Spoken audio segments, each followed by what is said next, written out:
¿Qué tal, médicos? Hoy revisamos un tema muy importante para continuar con las materias de reumatología, el posiblemente primero o segundo tema más importante de esta materia, el cual es artritis reumatoide, que vamos a revisar en este momento.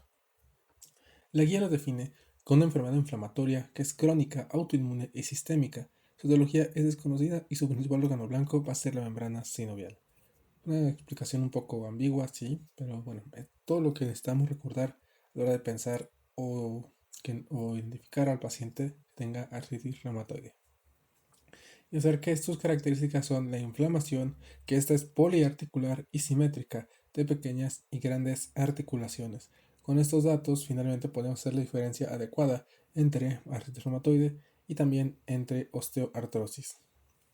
En teología, vamos a ver que es desconocida, sin embargo, se ha encontrado una fuerte asociación en cuanto al HLA de R4. La epidemiología vemos que afecta entre el 1 al 2% de la población, dependiendo de la bibliografía que se revisen. La guía lo deja en 1. La idea de inicio suele estar a los 40, más o menos 10 años, teniendo picos entonces a los 30 y los 50 años, siendo esas las edades en las que la mayoría de los pacientes van a iniciar con su patología. Pero recordemos que muchas veces esto pasa hasta cierto punto desapercibido, sea por el paciente que tolera ese tipo de daño o por el médico que sospechará de otra enfermedad. Entonces hay que tener siempre eso en cuenta a la hora de valorar a nuestro paciente. Debemos saber que es muchísimo más frecuente en mujeres, una relación de 3 a 1 aproximadamente. La fisiopatología, tenemos aquí varios factores que intervienen al mismo tiempo, factores ambientales, modificaciones genéticas, susceptibilidad genética, tabaquismo, infecciones, todo esto que puede alterar el sistema inmune directamente. Esto obviamente va a generar una alteración en la regulación post-transcripcional que finalmente va a alterar la circulación de las proteínas. Entonces eso va a ocasionar obviamente una pérdida de la tolerancia por estimulación excesiva de las células T, las células B, células dendríticas en cuanto a la presentación de antígenos que finalmente van a provocar la liberación de autoanticuerpos, factor reumatoide y antipéptido citrullinado, que vamos a ver que es el que más se utiliza para diagnosticar este tipo de enfermedad, al menos a nivel sensibilidad. Todo esto pues también se va a ver reflejado en una transición a la etapa clínica, que va a causar que va a ser causada por infecciones, alteraciones de la microvasculatura y factores neuroinmunitarios, así como daño a la biomecánica. Entonces va a causar primero que nada sinovitis por inmunidad innata adquirida, inflamación de respuesta tisular o también daño estructural por degradación del cartílago y erosión ósea, que constantemente pues va a estar haciendo un círculo vicioso, ya que si tenemos inflamación o sinovitis, pues obviamente va a empezar a causar daño estructural, que al causar daño en el cartílago y erosión, pues va a causar más y más sinovitis. También puede ocasionar incluso comorbilidades, es decir, que la artritis reumatoide puede predisponer o exacerbar la presentación de otro tipo de enfermedades como son osteoporosis, enfermedad vascular, síndrome metabólico, puede alterar la función cognitiva, puede causar también discapacidad funcional obviamente porque tú pierdes la movilidad propiamente de tus articulaciones y ya no eres capaz de darte por ti mismo, así como afectar tu estado económico por el impacto que tiene en la vida laboral, así como el costo que amerita este tipo de tratamientos que se van haciendo más y más complicados. El abordaje diagnóstico, la guía inicia por ese punto, donde dice que la artritis reumatoide de inicio reciente tiene que sospechar de un paciente que tenga signos y síntomas de al menos 6 semanas de duración. Si tenemos que tener un cuadro progresivo en el tiempo, pero también menciona que su ideal es que tenga menos de 12 meses de evolución, o sea, necesita 6 meses mínimo para diagnosticar la artritis reumatoide, pero lo ideal es que tú lo refieras adecuadamente al reumatólogo en menos de 12 meses del inicio de los síntomas. Y eso incluye 3 o más articulaciones inflamadas, artritis en manos, generalmente interfalangiana próxima, metacarpofalángica y carpos, así como rigidez articular matutina mayor de 30 minutos. Recordemos esto para diferenciar de la clase que revisamos anteriormente de osteoartritis, que tenía pues valores totalmente diferentes. Entonces siempre recordar 3 o más articulaciones con artritis que afecte interfalángica proximal, metacarpofalángica y carpos, así como rigidez articular matutina de 30 minutos o más.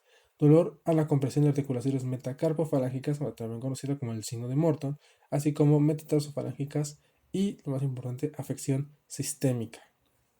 Tenemos que, una forma práctica de buscar inflamación en la articulación metacarpofalángica o metatarsofalánggica, pues obviamente es esto, el signo de Morton, que es hacer una presión suave en lo que son las manos del borde de la mano o del pie, y esto pues al provocar una compresión de la articulación metacarpofalángica, pues ahora sí va a producir un dolor en presencia de inflamación. Menciona aquí que es exquisito. Yo lo he hecho, creo que sí he encontrado datos positivos en pacientes ya diagnosticados con artritis reumatoide que yo creo que no es tan exquisito, pero pues sí es muy obvio el que sí sienten ese dolor cuando tú haces ese pequeño apretón.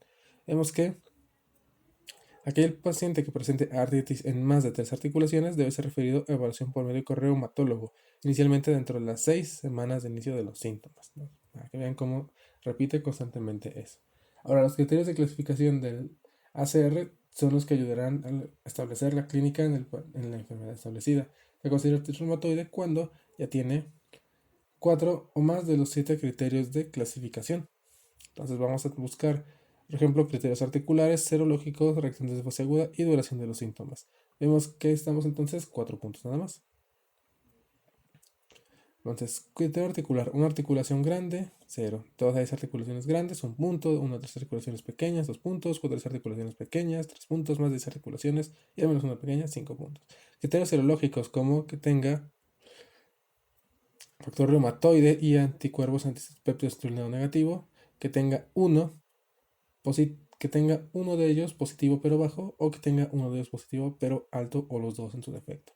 Que en las regiones de fase aguda tenga PCR o BSG anormal y duración de los síntomas mayor de 6 semanas son los datos que tenemos que buscar en nuestro caso clínico para poder asegurar que realmente cumplimos criterios de artritis reumatoide. El cuadro clínico entonces vamos a presentar 3 tipos de comportamiento, el monocíclico, el policíclico y el progresivo. El monocíclico representará el 20% de los casos y se refiere a un solo evento que es autolimitado. Si tuvimos una vez esa presentación de artritis reumatoide y se acabó, solo queda en el antecedente del paciente.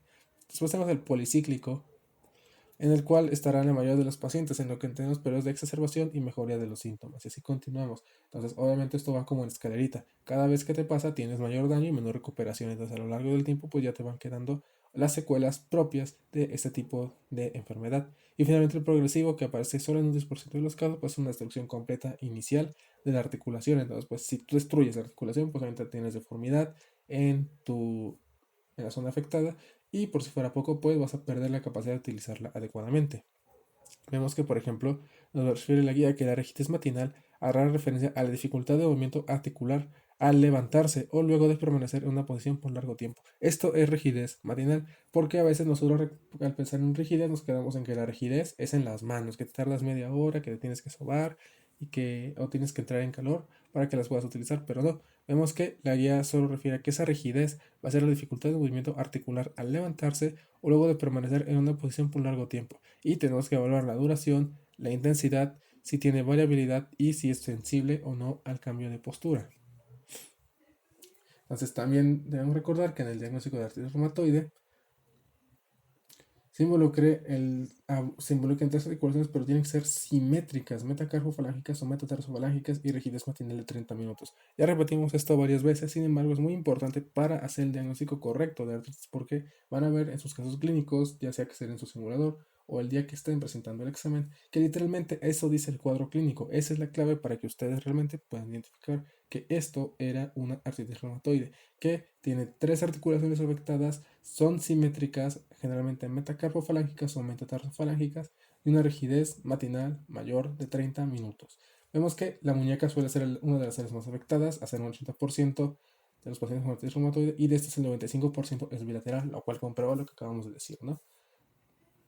Y el codo se ve afectado entre el 20 y el 50% de los pacientes. Entonces, si les preguntan la zona más afectada por artritis reumatoide, ustedes van a responder que es la muñeca. Vamos a ver que en un 80-90% de los pacientes también se puede observar alteraciones del antepié y puede ser una manifestación inicial de la enfermedad en algunos casos, generalmente afectando otra vez las metatarsofalangicas. Aquí tenemos más alteraciones dentro del cuadro clínico, donde vemos que se afecta la zona del carpo, donde vemos que se afecta la porción metacarpofalángica, la interfalángica proximal, la metatarsofalángica, también podemos ver el efecto de tobillo, rodilla, cadera, codo, pero, y en menor cantidad, pues la cabeza con la cervical y temporomandibular. Entonces, si tenemos que recordar las zonas afectadas con mayor proporción, otra vez, interfalángicas proximales, metacarpofalángicas, las del carpo y podremos agregar por medio de la guía de práctica clínica, pues las metatarsofalangicas, así como otro tipo de alteraciones que pues pueden ser signos clásicos que nos ayudan un poco a dilucidar y decir, pues obviamente este ya es artritis reumatoide, porque esto no aparece en la osteoartritis. Clásico de artritis reumatoide va a ser el famosísimo dedo en ojal, dedo en cuello de cisne y dedo en martillo. También tenemos algunas cosas, algunos elementos a evaluar a nivel radiológico. Podemos encontrar osteopenia yuxtaarticular en banda, podemos encontrar la famosísima pérdida del cartílago articular o también conocida como pinzamiento, algo que refieren mucho los radiólogos y los ortopedistas, así como erosiones óseas. Y también podemos encontrar osteoporosis verticular, como se puede ver en este dibujito, ¿no? Donde se ve que obviamente la articulación pues, está teniendo una disminución de la densidad. Puede ser estrechamiento del espacio articular porque posiblemente se está destruyendo esa área. Vamos a tener erosiones marginales, como se pueden ver acá, que puede ser lo contrario, el espejo del superficie articular. Vamos a tener deformidad en ojal, otra vez deformidad en cuello de cisne. Podemos tener subluxaciones y luxaciones, que se puede ver aquí también, por ejemplo. Y también inflamación de tejidos blandos, ¿no? Otros datos que tenemos que buscar forzosamente en la artritis reumatoide para apoyar nuestro diagnóstico o para identificar en el cuadro pueden ser nódulos reumatoides, como se ve en esta imagen, que predominan en rodilla, en codo, occipucio y tendón de Aquiles, ¿no? Sin embargo, este pues lo tiene en el quinto dedo. Puede ser una frecuencia del 20-30% y generalmente son indoloros. Se verá muy grande y lo que quiera, se verá muy aparatoso, pero mientras esté esa zona, pues aparentemente sin otra complicación, decir, que no esté sometido a trauma o que no esté zona de solución de continuidad, pues no va a tener ningún inconveniente. A nivel pleuropulmonar, vamos a tener proteínas en el líquido pulmonar de más de 4 gramos sobre litro con factor reumatoide positivo y glucosa negativo. Muy importante por si encontramos derrame pleural, como vimos puede causar alteraciones a nivel cardiovascular que podrían ayudar un poquito a pensar en esta enfermedad y no pensar directamente o hacer el diagnóstico diferencial contra enfermedades quizá más complejas. También podríamos presentar hipertensión pulmonar, así como nódulos pulmonares. Tiene afectación ocular con episcleritis, queratoconjuntivitis seca y también puede tener una asociación importante con síndrome de Sjögren. Entonces, el que tú tengas una enfermedad autoinmune, recuerda que siempre te va a predisponer a que tengas otra enfermedad autoinmune, no lo contrario de que el que ya tengas una enfermedad no te excluye de que padezcas otro tipo de enfermedad de ese mismo tipo. Y finalmente, alteraciones misceláneas como pericarditis, que se puede ver aquí también por esa exacerbación de líquido, puede también presentar síndrome de túnel del carpo, podemos presentar amiloidosis, síndrome nefrótico y una muy importante, lesión renal por el uso de AINES, ya sea de forma iatrogénica por nosotros, el médico, al no saber diferenciar adecuadamente artritis reumatoide o al iniciar dosis elevadas, en vez de buscar aumentar el uso de fármacos. O en el caso del paciente, pues que no acude al médico y utilice este tipo de fármacos de forma constante y en dosis muy elevadas. Entonces el diagnóstico. Vamos a ver que los estudios vikingos basales en el paciente con diagnóstico de artritis reumatoide tienen que incluir biometría hemática completa, reacciones de fase aguda como la BSG y la proteína C reactiva, que ya vimos que eran parte de los criterios de la ACR, transaminasas, fosfatas de galina, creatinina y examen general de orina. Esto pues para saber el estado basal de mi paciente y saber realmente qué tratamiento le voy a poder dar, ya que los fármacos generalmente tienen interacción a muchos niveles, son fármacos muy que tienen este margen terapéutico quizá estrecho y que sí tienden a causar problemas en los pacientes a lo largo del tiempo. Vemos que la elevación de la BCG y la PCR tienen estrecha relación con la actividad inflamatoria de la enfermedad, por eso lo utilizamos como seguimiento del estado inflamatorio de mi paciente. Por lo que tiene que determinarse el factor reumatoide a todo paciente con sospecha clínica de artritis reumatoide o enfermedad establecida. Y aquí el gol estándar, por eso un doradito, la presencia de anticuerpos antipéptidos cíclicos citrulinado o anti-CCP en el contexto citado de inflamación articular corroborará el diagnóstico. Entonces podemos pedir el factor reumatoide, podemos pedir la proteína C reactiva y la BCG, pero si nos preguntan el gold estándar para identificar artritis reumatoide, ustedes tienen que seleccionar la opción que diga anticuerpos antipéptidos cíclicos citrulinado, mejor conocido como el anti-CCP. Si a su vez se asocia con factor reumatoide, pues esto ya nos habla de que el curso será grave o es mal pronóstico para el paciente. Además de esa inflamación articular, si tenemos factor reumatoide y anti-CCP, parece el desarrollo de reumatoide en mediano plazo. Sin embargo, el encontrar anti-CCP negativo no excluye el diagnóstico, ¿no? Porque este se va elevando también conforme la actividad de la enfermedad. Sin embargo, pues si tenemos ya varios elementos que confirman este diagnóstico, será mucho más sencillo poder llegar a la solución. Pero no se preocupen, en los exámenes siempre te vienen pacientes clásicos muy obvios. Difícilmente te va a venir un paciente con artritis reumatoide con anti-CCP negativo. Entonces, el diagnóstico continuando, vamos a realizar radiografía de manos, pies y tórax en elevación inicial. Las manos y pies se tiene que hacer anual durante los primeros 3 años para ver efectivamente cómo va siendo el desgaste de mi paciente y saber si su curso va a tener buen o mal pronóstico a lo largo de su vida, ya que si en los primeros 3 años tiene cambios muy graves, pues se nos acabarán las opciones terapéuticas y quizá debemos ir más hacia la rehabilitación antes que a evitar ese tipo de progresión de daño. También hay que buscar la presencia de erosiones marginales y disminución del espacio articular, como podemos ver acá. Las erosiones se presentan en un 75% de los casos, nos vemos reducidas de la enfermedad, ¿no? Entonces, pues eso nos habla también de la actividad del daño a las articulaciones de mi paciente. Y también se recomienda utilizar ultrasonido si tenemos dudas sobre la inflamación articular, detección ecográfica, sinovitis, derrame o erosiones. Esto para modificar el tratamiento del paciente.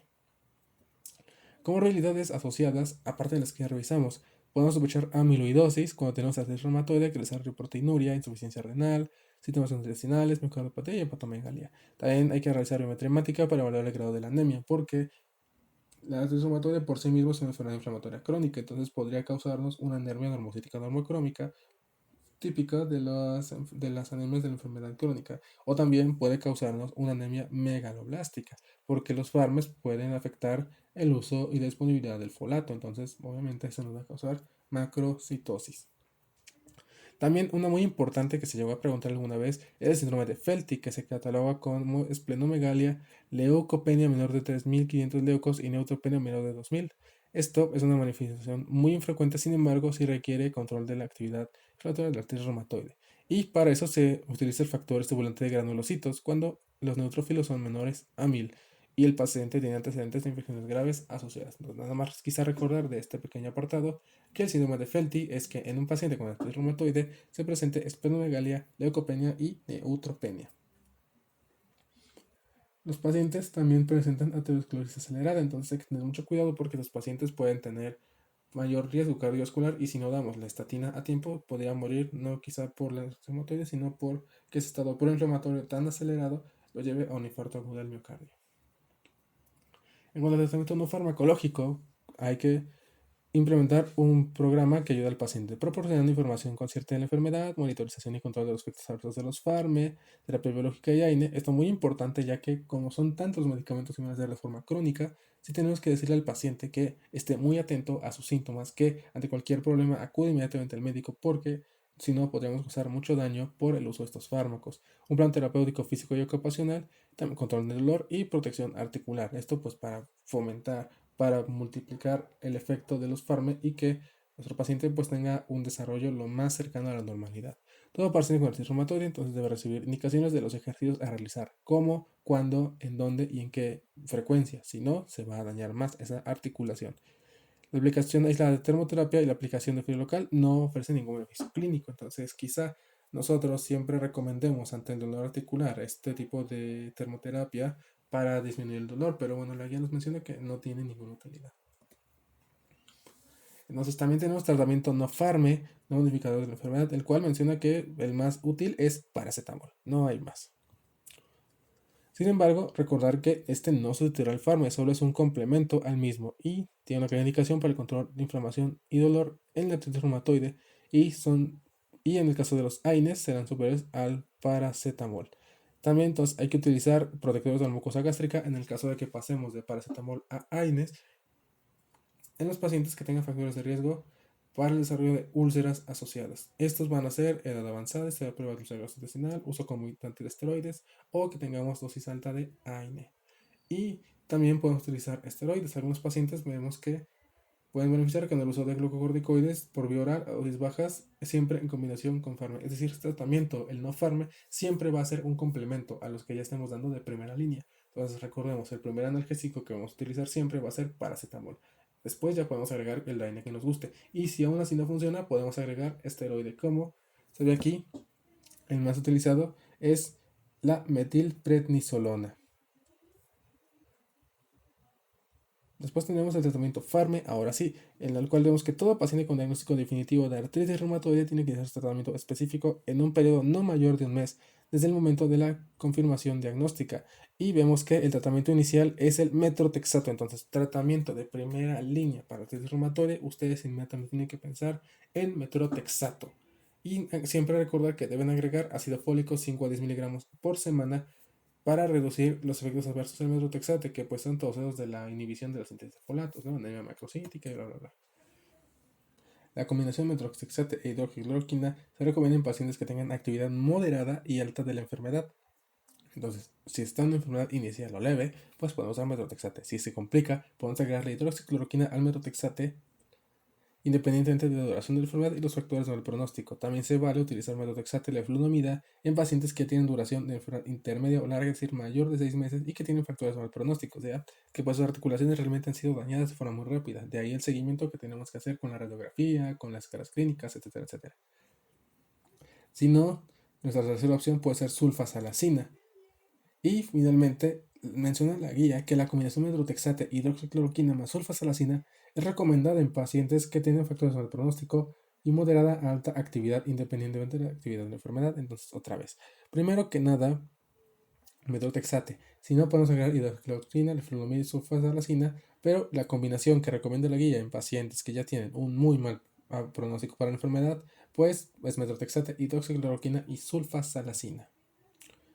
También tenemos tratamiento biológico. Vemos que, por ejemplo, ante la artritis reumatoide, en la que se prevé un curso especialmente incapacitante, donde vamos a tener pérdida de la actividad laboral, se puede indicar la terapia combinada con metotrexate otra vez, entonces siempre de base metotrexate, más un agente anti-TNF-alfa, el cual menciona que puede ser, por ejemplo, rituximab. Pero también se pueden utilizar otros, como es el infliximab, que es un anti-TNF, podemos utilizar rituximab, que vemos que es un anti-CD20, etanercept, que es un anti-TNF-alfa, y también adalimumab, que es un anti-TNF-alfa. Todos estos se pueden utilizar, están avalados por la guía de práctica clínica. Si les preguntan cuál es el más utilizado, pues menciona que es el rituximab.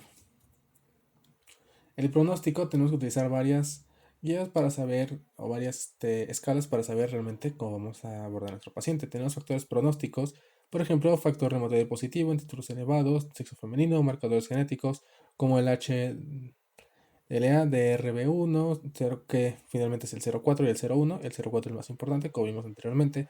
Actividad inflamatoria elevada por medio de BCG y PCR. Compromiso igual o mayor de dos grandes articulaciones, compromiso de articulaciones de las manos, tiempo de evolución mayor de 3 meses, que nos habla de que la eficacia del fármaco va a ser menor, diagnóstico precoz de erosiones por radiografías, grados elevados de discapacidad, compromiso extraarticular como síndrome de Sjögren, diverticulitis, síndrome de Felty, vasculitis sistémica, bajo nivel de instrucción y bajo nivel socioeconómico, que obviamente se refleja siempre en dificultad para seguir el tratamiento médico, presencia de otros anticuerpos en edad de inicio en jóvenes o en mayores de 65 años, mala capacidad funcional inicial, nódulos reumatoides, inflamación de las articulaciones, mala respuesta al metotrexato y ausencia de red de apoyo social. Todos estos obviamente son factores de mal pronóstico porque nos hablan de que la enfermedad de mi paciente no solo está complicada, sino que tiene dificultad para poder llevar a cabo o utilizar adecuadamente los medicamentos y por lo tanto pues su deterioro va a ser mucho más agresivo y va a tener incapacidad funcional muchísimo más rápido que una persona común. La clase funcional también hay que evaluarla. Esto para pronóstico, no solo, y para seguimiento, no solo se vale de hacer las radiografías y tener su BCG, sino que tenemos que evaluar el estado funcional de mi paciente para saber si yo tengo que subir la dosis de mi medicamento o si en su defecto quizá debo cambiar a una terapia más avanzada. Entonces, por ejemplo, tenemos la clase funcional número 1, en la cual tenemos una capacidad completa para realizar actividades usuales de la vida diaria que incluyen autocuidado, evacuaciones y vocacionales. Podemos utilizar también el grado 2, donde puede realizar actividades usuales como autocuidado y vocacionales. Sin embargo, tiene limitación para las actividades vocacionales, es decir, en el grado 2 ya afecta su trabajo. Grado 3 puede autocuidarse todavía, sin embargo, ya no puede realizar actividades avocacionales ni vocacionales. O sea, en el grado 3 ya no puede realizar actividades de su trabajo y tampoco puede realizar actividades de esparcimiento o sus pasatiempos. Y finalmente en el 4 pues ya tiene limitaciones en las 3, ya no se puede cuidar a sí mismo, es un paciente dependiente, ya no puede por lo tanto realizar actividades laborales ni tampoco de esparcimiento.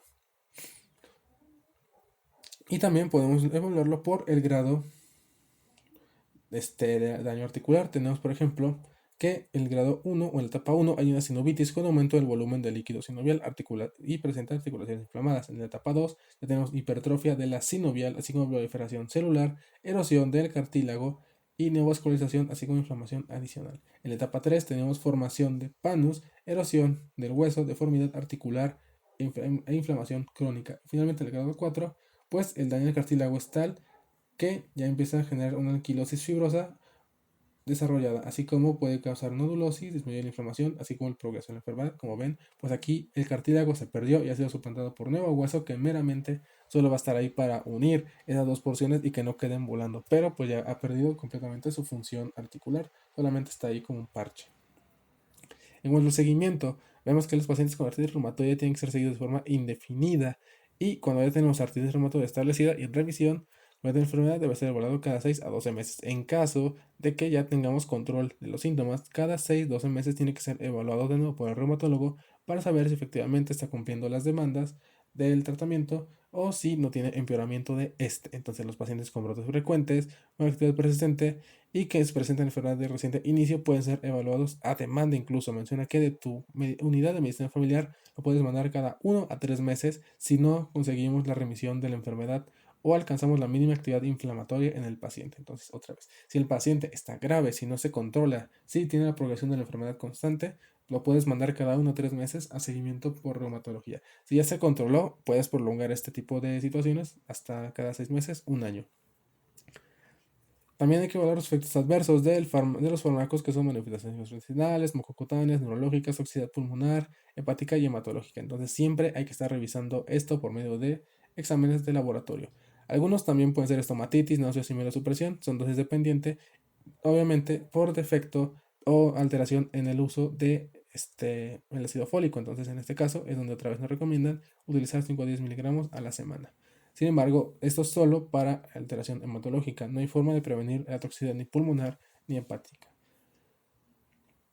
Nos vamos a ver que también se puede utilizar antipalúdicos, que si bien en un inicio pueden ser relativamente seguros, hay que tener en cuenta la toxicidad gastrointestinal y cutánea. Generalmente lo que nos van a preguntar con la hidroxicloroquina, tanto en el paciente que tenga lupus, que tenga artritis reumatoide, y en el paciente para el cual fue hecho, ¿no? Que fue el paludismo, pues nos van a hablar de la retinopatía secundaria al uso de antipalúdicos. En el caso de la ciclofosfamida, siempre hay que tener en cuenta los efectos adversos, como son toxicidad gonadal, urológica y medular. De hecho, es muy común si ustedes han visto pacientes con ciclofosfamida que de repente tienen esta hematuria secundaria al uso de este fármaco. Entonces, siempre hay que tener en cuenta eso para valorar a nuestros pacientes, identificar la causa aguda, suspender el tratamiento en ese momento y darle otro fármaco para evitar la progresión de la enfermedad. En cuanto a la ciatropina, vemos que lo más importante son alteraciones hematológicas y en consecuencia pues infecciones. Y algunas contraindicaciones del anti-TNF alfa que siempre tenemos que revisar, obviamente en pacientes a los que les van a utilizar este tratamiento, pueden ser sepsis, infecciones, enfermedad desmielinizante, tumores, insuficiencia cardíaca moderada, severa, hipersensibilidad a componentes de estos fármacos, ¿no? De hecho, si ustedes han visto estos apartados de la GPC o han estudiado un poquito sobre anti-TNF, pues van a encontrar que siempre les hacemos prueba de Mantoux para ver si no tiene tuberculosis o alguna enfermedad latente, que no tenga cáncer. Tenemos que descartar muchísimas enfermedades realmente para poder valorar el uso de anti-TNF y realmente asegurarnos que mi paciente se va a beneficiar y no va a perder o no se le va a sobreagregar otra enfermedad por el uso de este tipo de fármacos.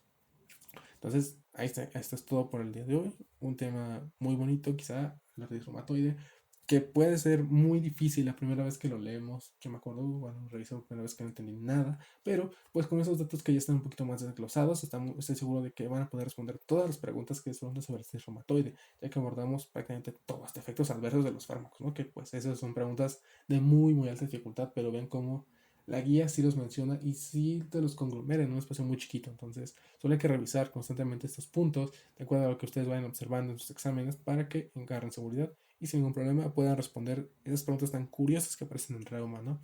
Entonces, recuerden seguirnos en las redes sociales para estar al tanto del contenido que seguimos subiendo. Suscríbanse al canal que seguiremos subiendo clases constantemente. Nada más que agregar por mi parte. Adiós.